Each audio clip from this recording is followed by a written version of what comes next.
Welcome, welcome back to Watching the Throne, episode 14 on the Late Night Chat Network.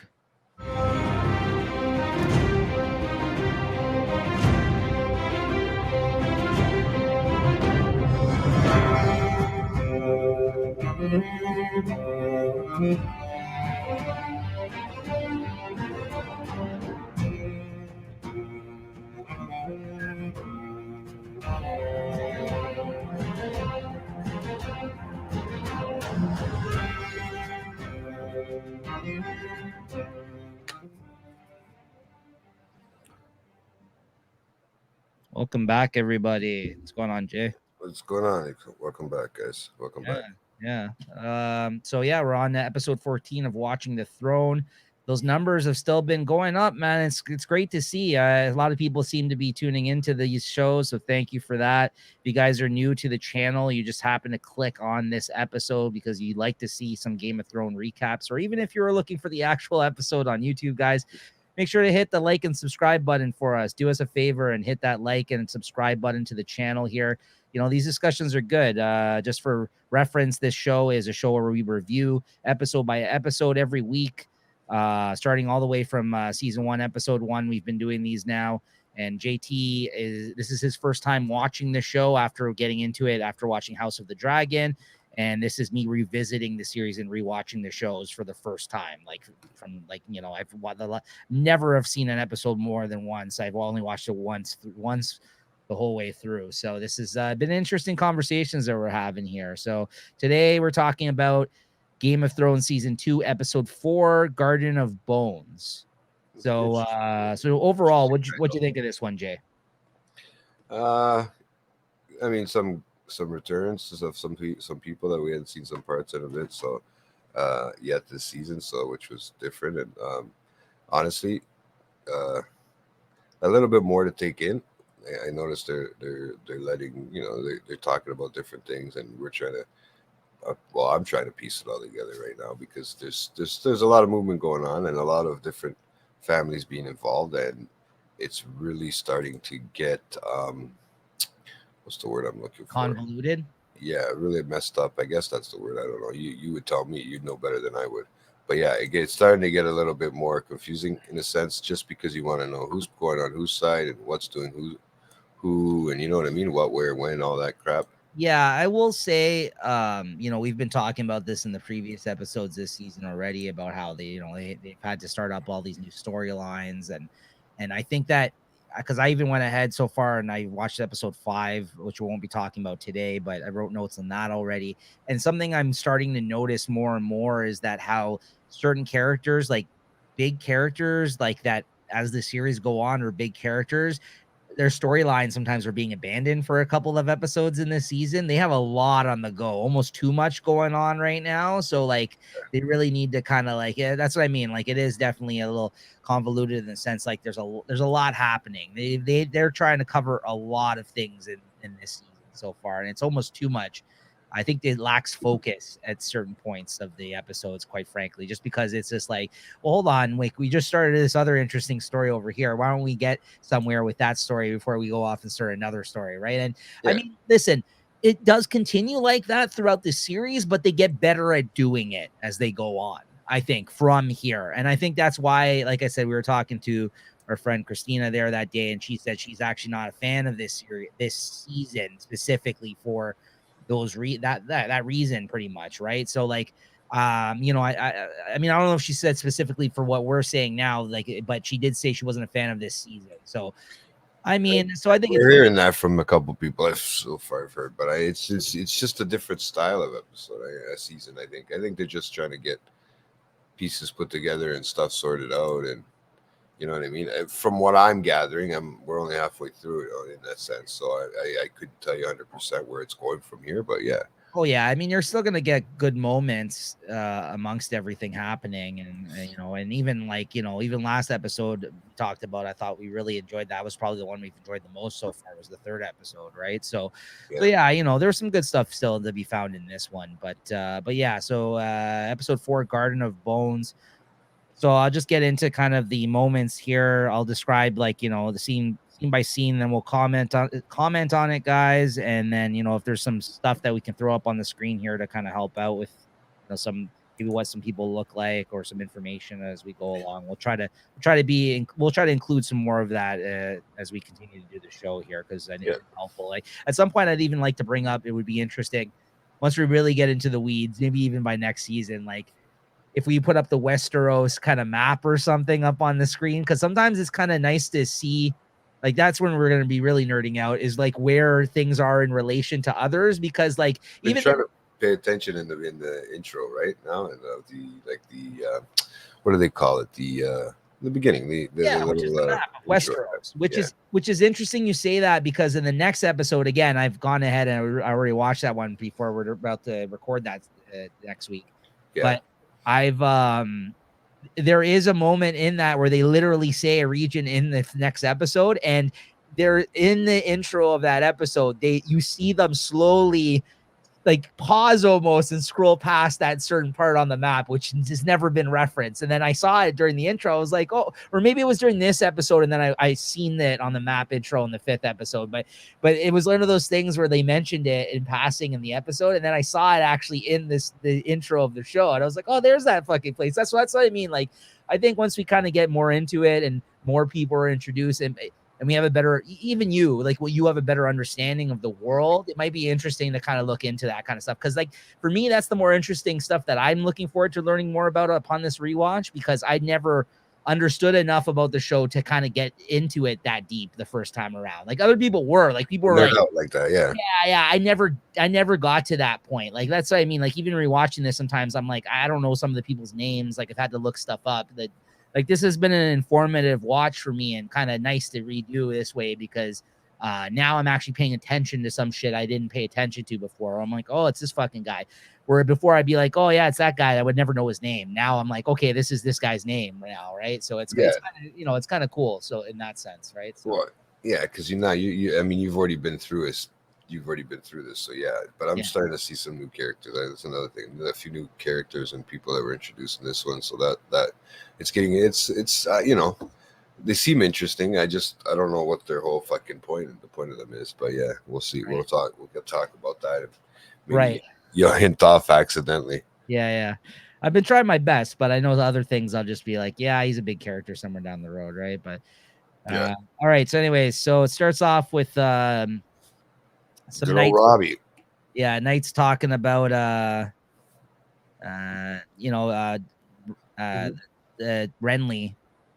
fucking Renly Baratheon there. They're talking about him, and they're sitting there kind of thinking they're just chatting about like the current state of things, and this guy thinks he wants to be a king and everything else. These two knights, it seems like, in the woods are sitting around talking about this, and that's what ends up happening. They start to get worried because they hear noises basically in the woods, right? And, this is obviously like the Lannister group here talking about everything that's going on with Baratheon and everything else. But this is when Robb busts through, in the Dire Wolves attack. Robb and his army attack the Lannisters group here. Basically gets the drop on them once again as he's making his way through this war against the Lannisters. And then we get this whole scene with a woman who is attending to a war wound on the battlefield. She comes to remove the man's leg that he's basically about to lose as a result of being in this battle again, with Robb's army. And then Robb kind of comes to her aid. He aids her in holding him down because he's kind of obviously moving around a lot because he's about to lose his leg. And he's like, no, not my leg, not my leg. I don't want to be a cripple and all this kind of shit. But, he's going to lose it regardless. So this woman's trying to do him a favor, right? But trying to save his life instead of his whole leg. Exactly. And fucking this whole gangrene stump going on there or something. And anyways, Robb at the end of all that asked for her name. It's Jalissa, I think is her name. I don't know. Do you want to bring up a photo of her, Jay? Maybe if you even use the Google machine there. I think it's Jalissa or Talissa. Let's see. Of Thrones. Well, you're gonna beat me because you're fast. Talissa. How'd you get that so fast? What did you type there? I'm actually on the IMDb. Game of Thrones. Oh, Talissa. Yeah. Okay. You got a picture there? Because I don't have Yeah, I only got 35 photos of this one on here. So I don't know. So this is her here, guys. He seemed to be having a little bit of a hots for her. Yeah, there she is. Gave her that eye, yeah. And there's a spoiler there for you, Jay. Don't read the name. It looks like she looks familiar now that you say that, but I didn't actually look at the name. So that's Talissa. I've seen her before. Who the fuck is that now? Now you're really, you know, she says that she's you know, the boy is going to lose his foot for his war. And then, you know, she questions his motivations while speaking to him about winning the war and says like things like this happen in war, and basically says, you know, he as she gets up on the horse and carriage there, she's being whisked away there because she's got, you know, she has to go and, you know, go on to the next person. And Rob's just kind of standing there awestruck. You can tell that he's into her, and he really had a lot of respect, I think, for what she was doing out there aiding people. And he yells out to her, yeah, the boy was lucky you were here. And she's like, well, he was unlucky that you were here. Like, so she seems really anti-war and not really feeling his vibe and really kind of like deflecting, right? Rob's kind of trying to get in there, get an opening. He's like, oh yeah, this is great. You know, she's like, deflecting. Because of assholes like you that this shit goes on, and you lost his leg. It's your fault. I don't like you. Like, it's basically the vibes that she's giving them, the signals, right? But you know, Rob, it's you know, he's not going to give up that easy. I'm sure. No. So that's the introduction of Talissa there. So there you go. Yeah, she was. She's a little cutie there. I don't know, but I just don't know. Yeah, now I didn't see the name, but she looks familiar now. I'm having a hard time putting her to something else. Well, I will try to bring up the actress's name here. Oh, something Chaplin, I think. Una Chaplin. Yeah. So there you go. What else has she been in? Maybe you recognize her from. She's a Spanish actress. Been on the show Taboo. I told you I don't think there's the shows I watch. I haven't seen all that crap. I haven't seen any of these. Yeah, it doesn't look like anything I'm familiar with. So yeah. Anyways, she looks like she's got one of those faces, huh? Yeah. Oh, she was in Quantum of Solace, the James Bond film. Well, I didn't see that one. She was in Black Mirror, an episode. Maybe we seen her in there. I don't know. Who knows? I don't know. Anyways, yeah. So that's Talissa. Okay. So then, so Cersei now has a crossbow aimed at her by. It's not Cersei. Sorry, Sansa has a crossbow aimed at her by Joffrey, threatening her for her brother's involvement in the war. It's our good friend Joffrey, our good buddy's back. And he's bitching about how he wants to kill her, basically trying to, be for what her brother has been doing to his family during this war. And he says, well, you're lucky because my mother says I'm to keep you alive. Then he's like, well, but we can still kind of rough her up. So he gets his guard. He says, leave her face. I like them pretty. But then the guard proceeds to basically punch her in the stomach, knee her, like fucking beat the shit out of her till she's down to the ground, and then rip her clothes off. Yeah, exactly. Rips her top. You don't see anything, but it's kind of she's covering it up. But she does get her clothes. This is really, he looks like badass. He's just here's your boy, Nico. This is him. Right before he's about to make him bury his wife. He loves that crossbow. The fucking guy doesn't even know how to hold it. No. Yeah. so yeah, Joffrey's basically torturing her like he does, like playing with her, and this is when we got a great scene here. Here comes Uncle Lannister. Our boy Tyrion bursts through the door in a fit of rage, like and then he's like, "What is the meaning of this?" And then it's funny because you see a look of fear on Joffrey's face. He's like, "Oh fuck, fun's over now." Like he kind of like looking around, hesitant, like, what am I gonna say in this situation? He's literally sitting there like laughing, holding the crossbow. He's seeing her get her clothes ripped, and everything, and Sansa's just sitting there like her clothes covered, like cowering and crying. Like it's just a horrible fucking moment, right? And so then he says, what kind of knight beats a helpless girl? He like tells off the guy, and Bronn basically says, to be careful, like you don't want to get blood on your blouse or some shit like that. He basically threatens them, right, as they're walking up because the guy's beating. And then the knight in response says, a knight who serves his king, like he has no problem with doing this apparently, because Joffrey ordered it. Yeah. But Tyrion, says to cover her. and they come over and cover with something, and he turns to Joffrey. He's like, the girl is to be your queen. You have no regard for her honor. He's like, what the fuck's wrong with you, bud? Like, stripping her in front of all his friends, man. It's a typical fucking kid. So, well, I mean, a kid, teenager, let's say, acting stupid, like just the way he's thinking, eh?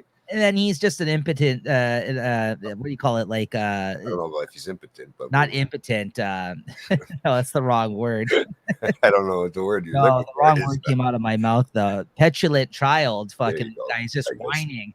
He could be impotent too, for that matter. We find out later he could possibly be impotent as well. Spoiler alert. We haven't seen him bang anybody yet, but anyway, so unless there's certain things involved, he might not be able to get it up, right? We'll get into that though, but well, there was a good line that when with Lannister when it comes up at the end here, the scene, right? Yeah. Go ahead. Let me do my thing here, man. Let me set it up, right? Yeah, set it up, roll it out.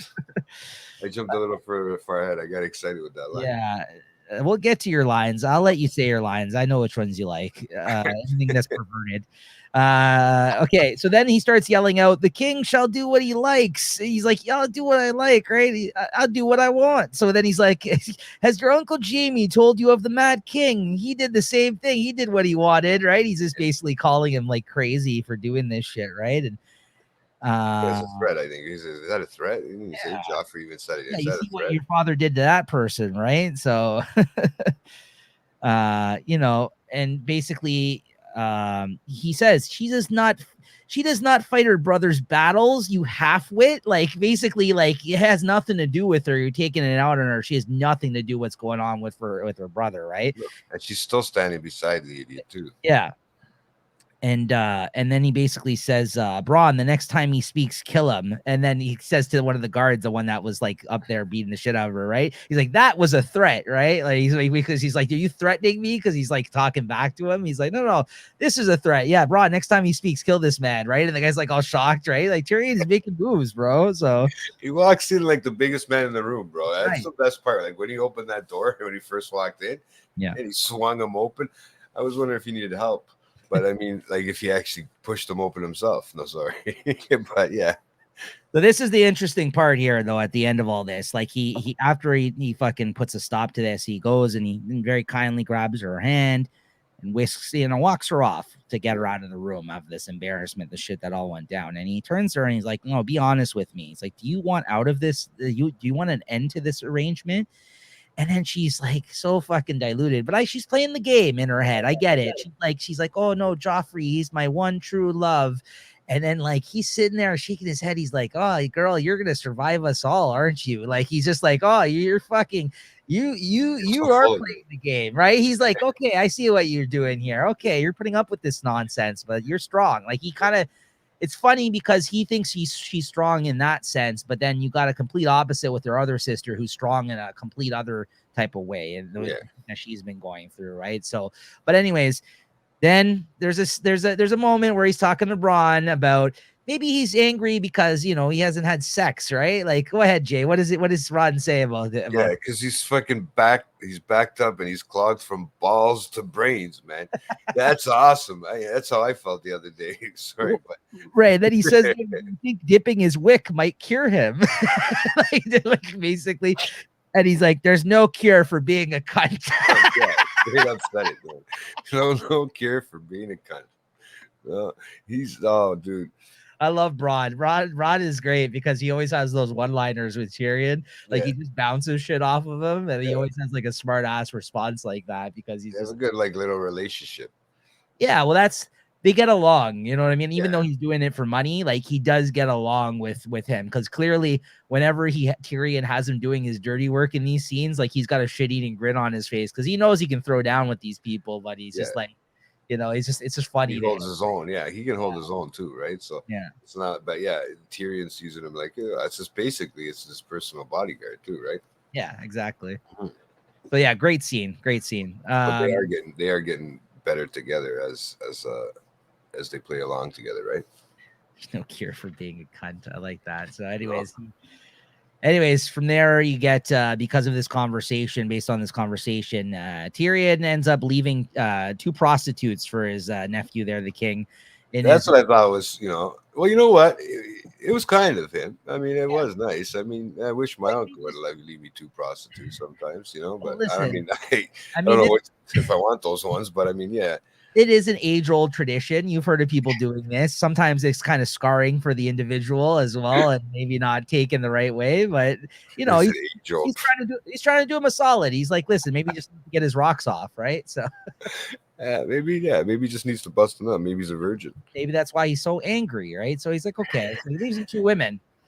And so when he walks in, he's like, "Oh, your my uncle got you for me," and he's like, "Yes, yes, your uncle paid for us or whatever." And he's like, "Okay." Then he asks them to start touching each other, so they start kind of getting into it The a little scene bit. got good. Don't get me wrong. And I then mean, it started off good at least. he's watching, he seems to be enjoying himself so far, and the idea of this. Then this is when it kind of takes a little bit of a turn, and you learn something. BDSM fucking Game of Yeah, it Thrones turns going out on. Joffrey's a bit of a masochist. Like he's into Yeah. people hurting each other, like and badly. Like it seems like he gets excitement out of people badly hurting each other, and it kind of makes sense for his personality as we've seen him gleefully torturing people like for no fucking reason, right? So I mean, it's like an age-old tradition in this fucking time. Apparently, I mean, that's what you grow up seeing, right? So I can understand that. Since that gets your rocks off, then. witness a lot of brutality. Yeah, exactly. So he takes off his belt. He gives, and then she starts to smack her with the belt and from behind. It's not so bad, you know what I mean? Like a couple smacks was cute, Yeah. So then he kind of is like, listen, I'm enjoying this. Let's up the ante. He gives her some kind of fucking big spear thing with a. I thought that was going up her, bro. No, but still, there is a piercing. There is a sharp piercing orb object on top of this thing, like it's like a scepter or something. Do they have it in here? No, And then when she starts smacking her with that, they don't show it. They cut off screen and they show Joffrey just like smiling, like enjoying it. But you hear the cries of the women that are getting beat by the woman by this other woman, and you can tell she's shredding her up, like her back, her ass, who the fuck knows, but she's getting beat with this thing hard, right? Yeah, no, I can't find a picture. Nor do I really want to. But yeah.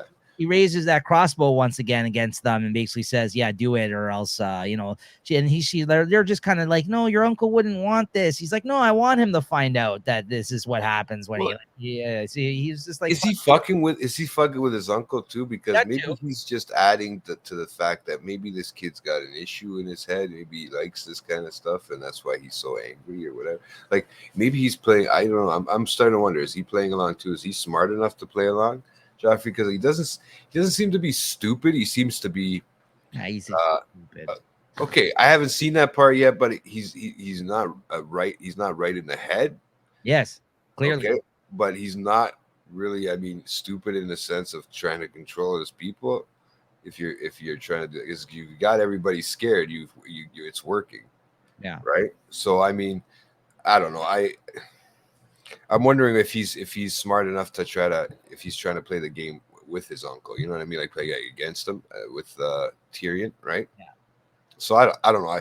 I'm right now. I'm kind of skeptic on everybody. I'm a skeptic on everybody right now. I don't know who to trust right now. In that sense, I have no idea right now. I think that's kind of how you should feel about a lot of these folks, especially now. The little guy, unless the little cripple kid, that's the only one I trust. Of course. I think that's a safe bet. But anyways, then we see Lord Baelish. He goes to visit Lord Baratheon there, Renly, and he basically wonders why he has come there. And of course, we know from the last episode he had asked Baelish, Tyrion asked Baelish to go out there to speak to Catelyn to basically free Jaime. And he basically during this conversation he expresses that he doesn't like him, doesn't like fucking Lord Baelish. And Baelish says, he can make things much harder for them once they actually do make their way into King's Landing. He's like, notice that I'm here in good faith. Like, he's like, but when you come over to King's Landing. He uses that line a lot, good faith. He always says it, Of course. Because he does, he's always stepping on eggshells, this fucking guy. Like, he's in places where he isn't wanted.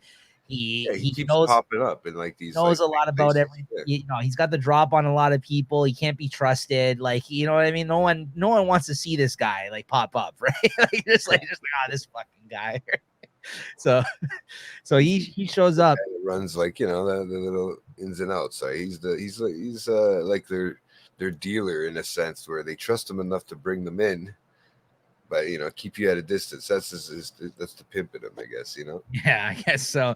So he does make that clear, though. If he wants to continue down this road, he can make things harder for him if they do make it a King's Landing, right? And then what's her name? Marjorie Tyrell is his wife there. She's ends up talking with him, right? She ends up walking with him. Yeah, she ends up walking with him, and then they have an interesting chat where Baelish pries into their marriage, questioning, their marriage, how that works. Basically, because again, he probably knows the fact that this is a sham of a marriage, right? Yeah. Because he knows everything. It seems like this fucking guy, and he's can't get it up for her. Yeah, he's fishing for answers, right? So it seems like she's kind of avoiding the questions, right? So, but she's hot, bro. Like, I mean, sorry, every time I see her, man, I know, and I hope she's in here quite a long time, and I can watch that for that reason. Because stay tuned. There's lots of good looking women still to come. There is, but good. They take their clothes off. That's all I care about. No. That's right. And then Daenerys, we get back over to her. We haven't seen her for a bit. It feels like she may have been last time she was literally in one scene that was like 2 minutes, I think, right? So this is big development for her in this episode, even leading to the next one. She travels. She's continuing her travels through the desert. Her people are, thirsty and fucking hungry now. They've been traveling for days in this fucking hot desert, and they basically end up reaching a place called the Garden of Bones. All right. Yeah, they have the certain people there, right? I can show you a front gate of it if you like. Yeah, go ahead. So she reaches this place. She's like, "What the fuck? Why is this place called the Garden of Bones?" So this is where they end up reaching in this scene. Yeah, hence the name of the episode as well, right? So yeah, this guy here. Yeah. So but that's it. They kind of just get here and then they don't revisit. Like they're just talking about it. They don't even actually, I think, reach here in this specific scene. But they mention the Garden of Bones. Yeah, they're walking here. Right. So, anyways. We'll get to that. They kind of just set that whole thing up with them, on their journey here in this quick scene. Then we cut over to Arya and her group of bastards and runaways. They're now in prison by the Lannisters as a result of what happened at the last episode with them trying to track down Gendry, the bastard there, who's actually a Baratheon. And they proceed to take them to their camp where there's a lot of dead prisoners from torture. Kind of like a death camp. They're kind of all in like a cage together of sorts. Pick and choose fucking like who we're gonna take. Nazi type shit. You know what I mean? Like what's going on? Yeah. Keep pulling people out to interrogate them to figure out information about things that are going on, right? With the war efforts right now, and even shit with the Baratheon boy that they were looking for. And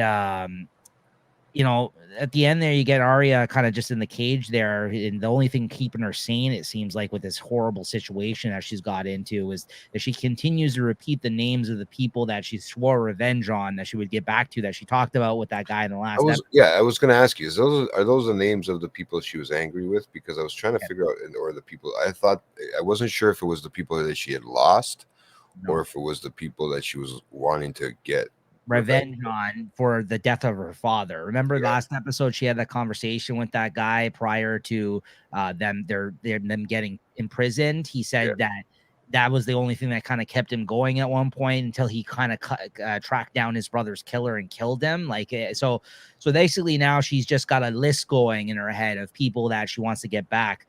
Cersei, the Mountain, like all these people that were there on the day of her Joffrey, the day of her father's death, that she wants to get revenge on, right? Mm-hmm. And basically, it's the only thing that's keeping her sane, and she's getting rained on at the end of that scene, sitting in this fucking cell with like a shitload of people at the end there. So she's in a bad place, right? To the Cuban fucking jail, looks like, man.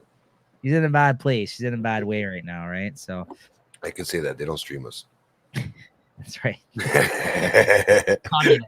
Yeah, all right, so then neither does Russia anymore. So then Baelish comes to speak to Catelyn Stark. This is a scene where he goes into her tent, and she right away accuses him of betraying Ned. He disagrees, and he begs her like to, he tells her, he's like, I begged him to take control of the situation, and he did. He's not exactly lying in that sense, but he just did what he had to do because he forced his hand because he wasn't playing along into what hoping that he did. And he, again, like you said, these guys look out for number one, so they look for the alternate route that's going to be in their best interest, right? And unfortunately, that wasn't with Ned. So it kind of forced his hand. And she's right. He did betray him. But like he also, when he first got there, was trying to get him to play the game, and he wasn't letting him in. Like Tyrion knows what time it is with Baelish. He does not. He was too honest, right? So I think this is why it didn't work out for Ned Stark ultimately, as we saw, right? But I think that's what she was kind of saying. It's like you betrayed him, this and that. And he's like, begging her forgiveness. And he then ends up professing his love to her. Like he mentions how much he's always loved her. She's not fucking hearing it, right? And he basically gets a knife shoved in his face from Catelyn, right? He was not having it. She was like, she had the ice pick. She was ready to go, man. She was like, I don't know. I know it was a little knife, but it reminded me of like an ice pick from fucking Basic Instinct. Yes. Hey, good one, eh? Crosses her legs, yeah. See? Yeah, I wouldn't mind checking her out between the legs, Catherine Stark, or Lady Stark, sorry. There you go. And then he says, he then proceeds to tell her. Snatch the rug. Sorry. Then he proceeds to tell her that her daughters are both safe for now, but not with everything going on that's happening in King's Landing. He's like, don't you care about the well-being of your daughters? And he's like, listen, he tells her the deal. He's like, they want you to trade them for Jaime. Yeah. And she's like, listen, like, Rob's not gonna like this deal. It's not me. What I says doesn't go, right? And Rob's not gonna trade two girls for one guy.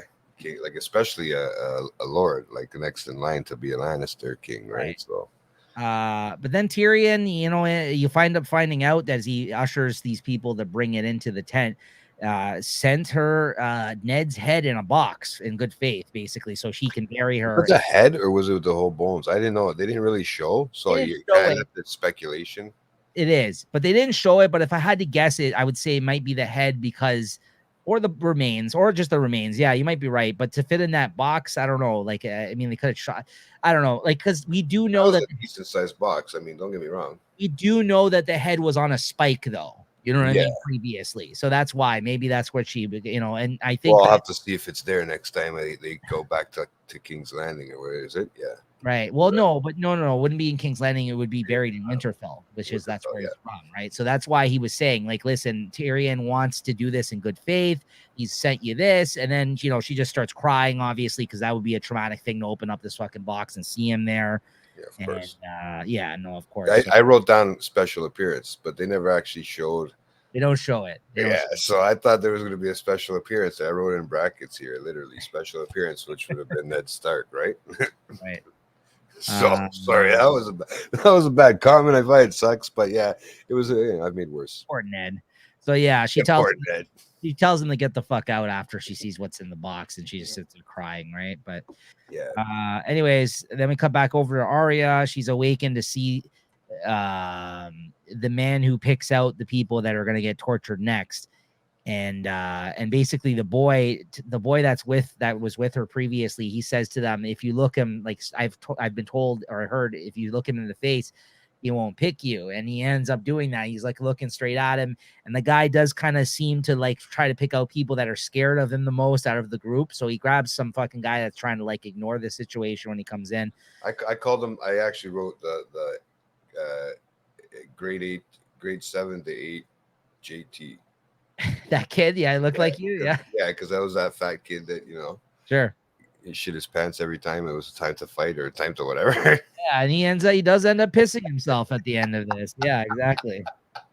But then we see the brutal scene where, and I've seen this in other films too. I forgot, I think it was Fast and the Furious, the second one. I think they did this in, believe it or not, the one that Vin Diesel wasn't in there, but Tyrese was. So, but basically, no, maybe I think it's Fast and the Furious. I think it's Tokyo Drift that would have done this or something. If you're talking about the torture. No, I think it's the second one. Yes, the torture. So this is a scene where I've seen it before in another film, or maybe it was like in it was one. Maybe it's like it seems like a Narcos thing or something. Not Narcos, like I don't know where Fast and the Furious came from. You're throwing me off. I'm like, these guys didn't have cars. You know what it is? Bad Boys 2. Not Fast and the Furious. I think it's Bad Boys. Even better. Like, because I think it's like a Colombian. Remember, there's like a coke. There's like a drug guy in that one. I think. Yeah, I can see it being a sense of torture and whatever, right? Like I get that part of it, right? With the rat, I've never seen the extra part they went with the fire there, right? No, I was right. Too Fast, Too Furious rat torture scene. It So is that's the the second second one. one. Okay, I was right. So you made me question it because I'm like I thought Well, it was like a cartel thing for a second. I was like maybe it was see look I've seen it, right? I've just never. It's been that long since I've seen see it was Fast against the and cop Furious. Bobby from fucking Sons of Anarchy. Totally forget this. This is not like Tokyo Drift or anything. This is No, the this other. is the second one where Vin Yeah, Diesel wasn't in it. Tyrese was in it. I just told you that. yeah. See? Okay. Yeah. I You didn't get put him the on his idea. stomach. So yeah, they heat up the bucket. Oh yeah, she was in this one. Nice. Okay. Yeah, see? And Anyway, Paul Walker. they Rest in heat up peace. the bucket and they put the bucket on it and they explained it actually in this movie more that the rat has no way out because so it's feeling the heat, so it basically its instinct is to burrow right the fuck through, like into his stomach. It'll go in, like it'll bite and claw and fucking really just drive a hole into you to escape the heat that's Well, happening. it's probably not as warm inside your stomach as it is around. Like, but that fucking propane is probably over 100 degrees, bro. So it'll carve a fucking hole in you, the rat, essentially. That's the whole point of it, right? So that's what they end up torturing the guy with to get information out of him in this scene in the show, right? So that's what ends up happening in this moment. Yeah, you threw me off there with the Fast and the Furious. Sorry, I told you, hey, yeah, I called it. hey, I called good, it. I yeah, called it. good Good call. pull, right? Yeah, Come on. exactly. That was great, man. I'm sorry for making you question yourself there. No worries. It just I've seen the second, I just couldn't remember that scene, bro. So yeah, watching a Tokyo Drift. I told you. it was the one before Tokyo Drift. This one, the second one. Because you got to remember the second and third Vin Diesel wasn't in. It was the fourth he returned for. But so anyways, Renly Baratheon and Stannis Baratheon in the next scene meet up with each other to basically try to hash things out. They're both on horseback with their armies behind them and everything else. You know, these guys are brothers, and basically, Renly starts questioning his new cult following, essentially this whole Lord of the Light shit, like the banners that he's waving, the fact that he's with that witch woman. He's like, what the fuck are you into? What's going on here? You know what I mean? He starts making fun of it. And, and what he believes in, essentially, because this is like a religion of some sort, of like a woman that's basically people are very concerned, as they were also with the Daenerys situation, and that woman that basically had magic, Witch power, yeah. right? And people didn't trust her, right? So we don't really find out what's really going on with this brother's wife, right? Like we don't really know. We just know that she's got some sort of like something different about their people, right? So then then Stannis questions why Catelyn is standing with Renly after, basically he's like, your husband wanted me to be king. Like he did send him that document to kind of give him the idea that he should be taken over for his brother and everything else. So he's like, I don't know why you're standing with them. And this guy, right? Yeah, there's Renly and yeah, the other woman there, the witch woman there. I mean, she's another one. I can't wait till she takes hers off. But yeah, well.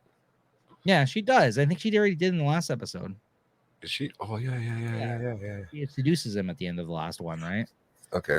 And then basically, yeah, she says, that her husband believed in him, and she says that they both have common enemies, and Stannis says to Renly to surrender, and if he does, he would make him his heir until his firstborn.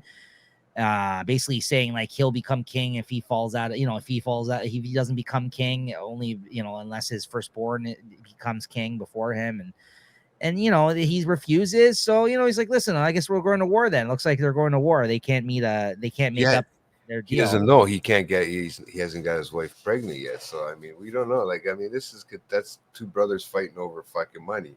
Mm-hmm. Well, not money, but land. Power over there. Right, listen, Tail is old as time. So listen, then we come back. Yeah, Daenerys. We cut back over to Daenerys. She's met with opposition from the city that they have walked up to, encountered. The picture you put up earlier, Jay, the one of them at the gates there. Yeah, I see. I just don't. I don't have one with them all as individuals. But no worries. Yeah. Anyway, somebody comes out and speaks for this city.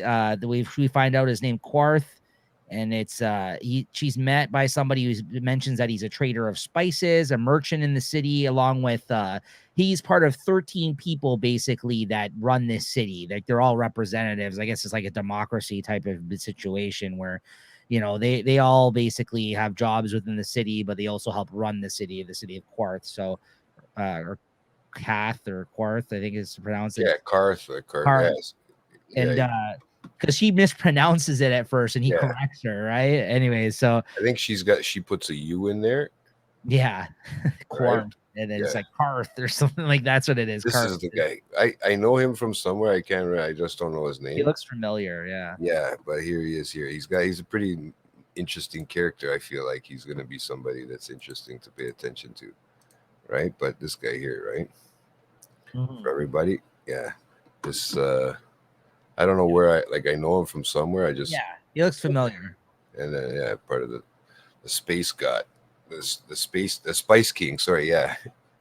So basically from there, like he's pretending like he's impressed with her. He's, oh yeah, the mother of dragons. He's like, yeah, I know of you. And she's like, well, listen, I can I ask for food and water for my people? We've been going through the and he like interrupts her and he's like, he demands to see the dragons. Well, let's see your dragons then, mother of dragons. I'd like to see the dragons. And he's like, we don't really believe it, or I don't really know you, so I would like to see them before we proceed. He's like, well, no, but okay, why don't you no let living man or no living woman has seen a dragon in some time now. So why don't you let us in and give us some food and water? No. I want to see the dragons first, and then we'll bring you in. How about that? And she refuses. So he's like, okay, we'll see you later then. He's like, good luck with that. He's like, she basically says, we're gonna die if we don't come in right now. Well, as you said, you're gonna die if you don't fucking come in. And if you don't want to show me the dragons, then be on your way. Well, he was being kind of racist. He didn't want to let any of the Dragos kept people in there, right? Like even though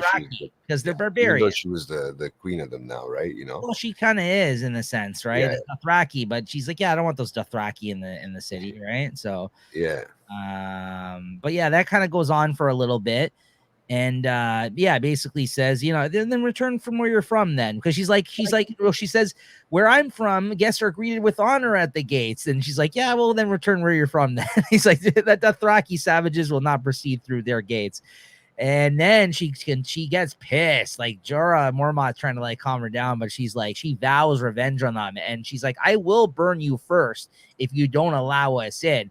I do have dragons. I will come back and then you will pay. And like he basically says, no, because you're about to die. You just said as much. So fucking what are we gonna do here, right? Anyways, a man out of the 13 people that help run the city comes up from behind him. He opposes his judgment on her, and he basically says, I invoke Sumai, and he cuts his hand. As a result, yeah, you can show him there. There he is. Zon or Zaro is his name. Yeah, Zaro. Yeah, Zaro Zon. I don't know.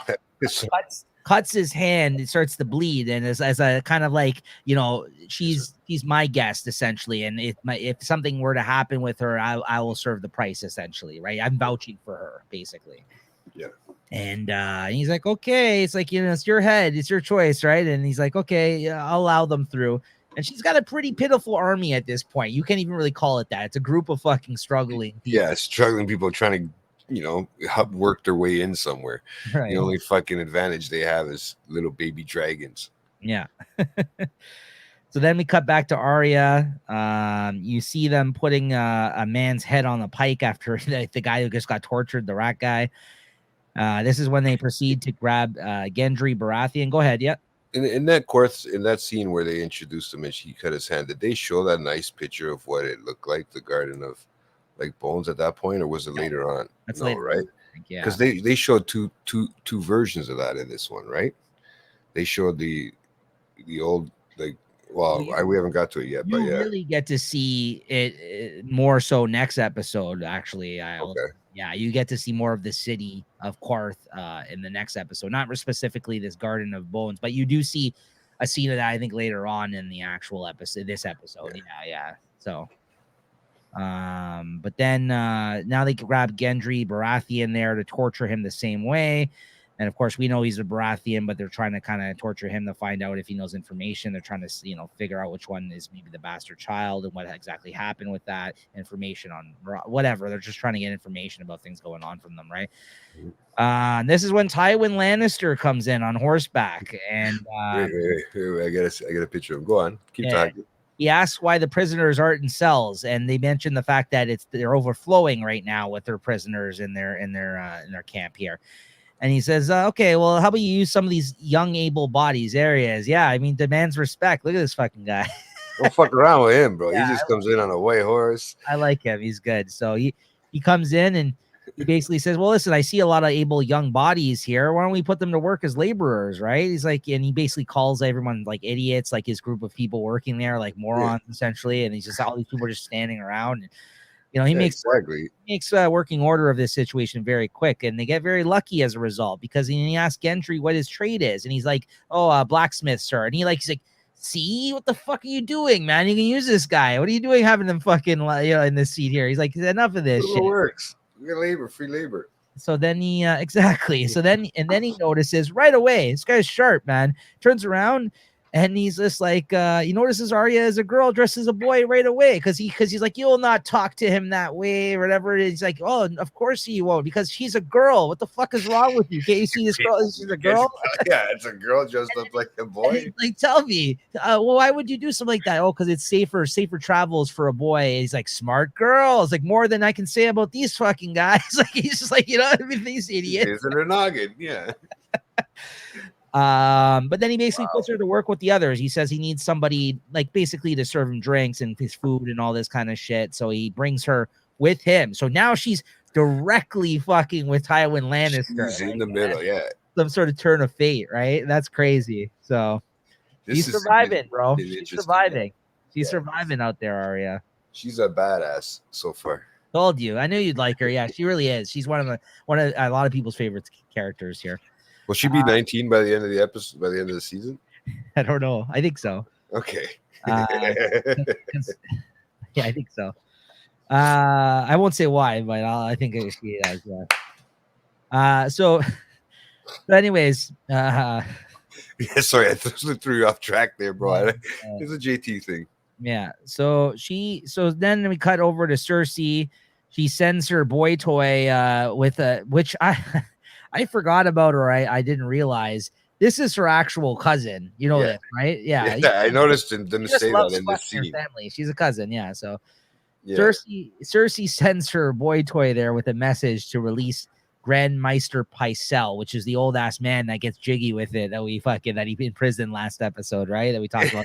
Tyrion deceived him and found out he was the rat, right? Yeah. So he fucking, and that's when Tyrion, tells him to come in, offers him a drink, and he's trying to like, no. He's like, I don't want a drink. He's like, no, I'm here to deliver this message. Like, he's very adamant, and do as you're told. Cersei, the queen, sent this or whatever. He's like, yeah. Anyways, and then he ends up questioning him. He's like, why are you helping her out there in the middle of the night? Anyways, why are you delivering things? And then he starts alluding to like making all these comments about how he's banging her, like how he knows he's been banging her, right? Yeah. He's like.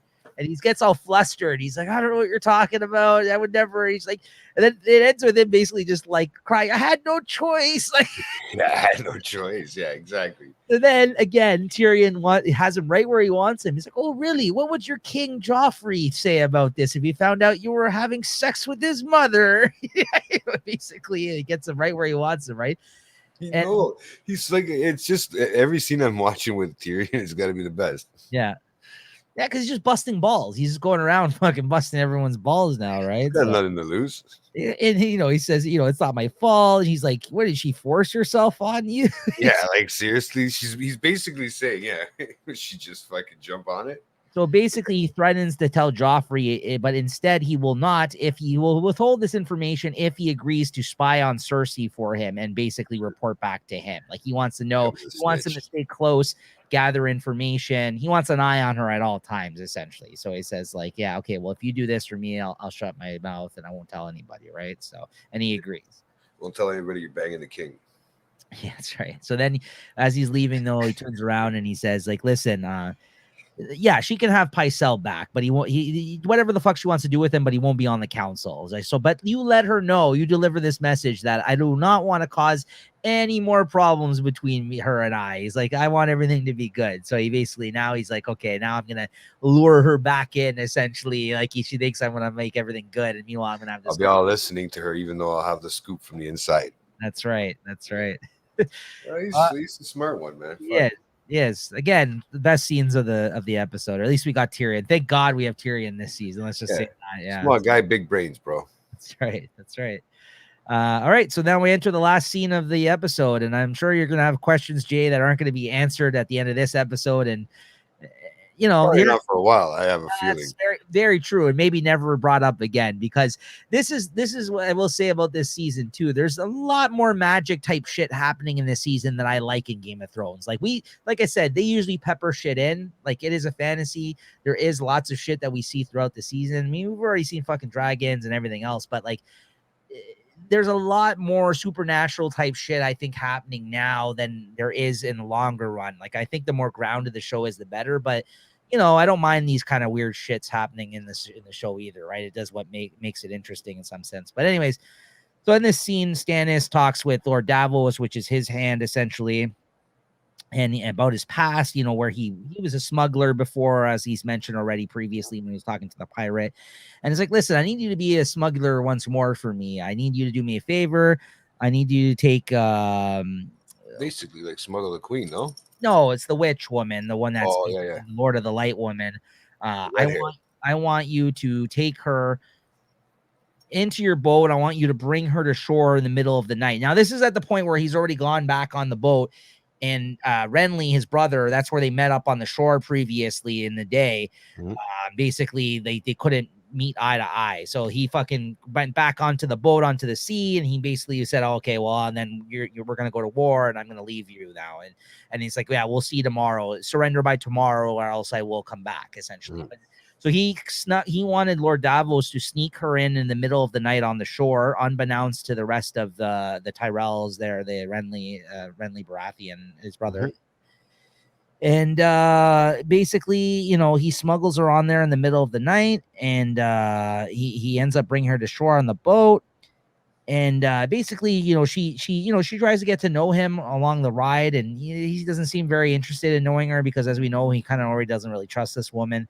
Mm-hmm. And then she says, listen, I can feel it in you. You basically, you lust for me, essentially. Like, she says, oh yeah, I know you want it and everything else, and maybe you'll get it at some point. And mm-hmm. He just doesn't seem to trust her. So then he goes to he illuminates his lamp. They kind of go into a cave after they reach the shore. And this is when she fucking reveals her naked body. But when she does, it's not great, because like her stomach is already distended. And you're like, what the fuck is going on? Well, she's pregnant woman, bro. Relax. Right. No, they're hot. It's gross. I don't want to see a pregnant body. I don't mind, man. They don't look too bad if they're naked. The pregnant body. It's what comes out of her, Jay. There's something that ends up. This is why I understand. Bro, yeah. The angle, everything, the way they make it look, it's like a creature comes out of her, bro. A fucking black smoke type liquid. I don't know. It like filters out of her out of her. This, yeah, pretty much. You got a picture of it? Yeah, there you go. So some sort of black liquid smoke like substance type thing. It's got arms. It's got hands or something here. Yeah, but it's kind of like a mist. I don't know what the fuck's going on there. It's like a solid and a gas at the same time. It's weird. Yeah. So it ends up oozing pretty much out of her. Okay. And she basically proceeds to give birth to a creature of some sort. Lord Davos is freaking the fuck out, rightly so. He's like, what the fuck is going on here? I would shit my pants. If something like that came out of some woman's legs, I probably would be shitting my pants too. It's like a shadow-like substance, essentially. And that's where the episode ends on that fucking note. You're like, what? Yeah. But okay, so this picture here, this is what I would like to ask you. This picture here, okay, guys, everybody, like, tell me if I'm wrong. They showed this one here as well, didn't they? In the this one here, with the view of the Garden of Bones. Oh, so maybe when she did go into the city, they did show it. Maybe you're right, as she's entering, right? Yeah. But you end up seeing this one in the other scene at the end, which is the Garden of Bones. No, It says it's the Garden of Bones. that's from this episode, I think. So you end up seeing that scene, but you're gonna learn more about what that is later. What's going on, right? Yeah. Yeah, because this is where I got a little confused, only because it's the same. It looks like if you look picture to picture. So that thing you saw right there, that might be what that is, the Garden of Bones. But the actual Quarth, that's the city of Quarth, is the thing that you saw in the other scene. Okay. So this. You actually learn more about what is in this city as this. I mean, it looks really cool. As the season goes on, you'll learn more about this city. I'll say that much because. And again, another interesting thing, I think, without spoiling anything, is there's some things that are touched on in this season that I got really excited for when I saw episode 5, which I know you haven't watched yet, but when we get to talk about that, because there's things that are mentioned in this season that they never touched on again, which are just fucking weird ideas. I feel like they either abandoned or they just forgot about. But there's I'm finally going to get to see something that I had questions about that I've brought up to people ever since seeing the show for years now. No one fucking remembers what I'm referencing because I think they literally only reference it in this season and they never fucking talk about it again. So I feel like it's got something to do with this itself. I'm not going to say anything, but yeah. So you'll see. I think there's some interesting things to come right now. This is when Daenerys' story starts to get interesting again here too. Like, I think moving forward, because from here you can see that already, like, people have a lot of reference for her already. And the word is starting to travel that she has the dragon now at this point. So like, word is traveling across the land. You know, she's gonna have people that join her, and then she's gonna have people that don't. And you know, this is the story now that she's gonna basically embark on now. And you can tell that, you know, what's his name's dead now, so she's the Khaleesi, right? So she is one of the main characters. So like, I'll tell you that much. So, so I get that part, right? I just, like I said, I want to see what the fuck. I want to see what you're getting at now when you say that. Yeah, stuff that wasn't. Yeah, very interesting stuff. Or maybe not at all. I just can't remember. I barely could remember. I've never revisited it as we've talked about on the show. Like, so I've mentioned this stuff, at least my memory of certain things to people, and no one really knew what I was talking about. So I'm interested to see what the fuck what that was all about this season. And it has something to do, you're right, with this city. So we'll see what ends up happening. Right? Yeah, I'll have to check it out. All right, guys. Well, that's going to do it for this episode, though. That's season 2, episode 4, Garden of Bones. Thanks for tuning in. Episode 14. We're just, pumping these out. We're moving along here on these ones. And next week we'll be back with the next episode, which is a very tricky name to say. So let me just bring it up. You have it? Yeah, the Ghost of Herenio. Yeah, that's why that was the word that was a little tricky, I think, to read. So so that's episode 5. I figure the H is silent in the middle. There is a HAL at the end. I'm guessing. I don't know. I mean, it probably seems better when I say it that way. Right. Kind of like millennial. Yeah, sounds all right. Hey, it works for me, man. If anybody else has got it wrong, come on here after one day. Come on Monday and let us know. There you go. So we'll be back next week, guys, with another episode as always. And I hope you're joining us for the journey, and stay tuned. All righty. Thanks, brother. Later, man.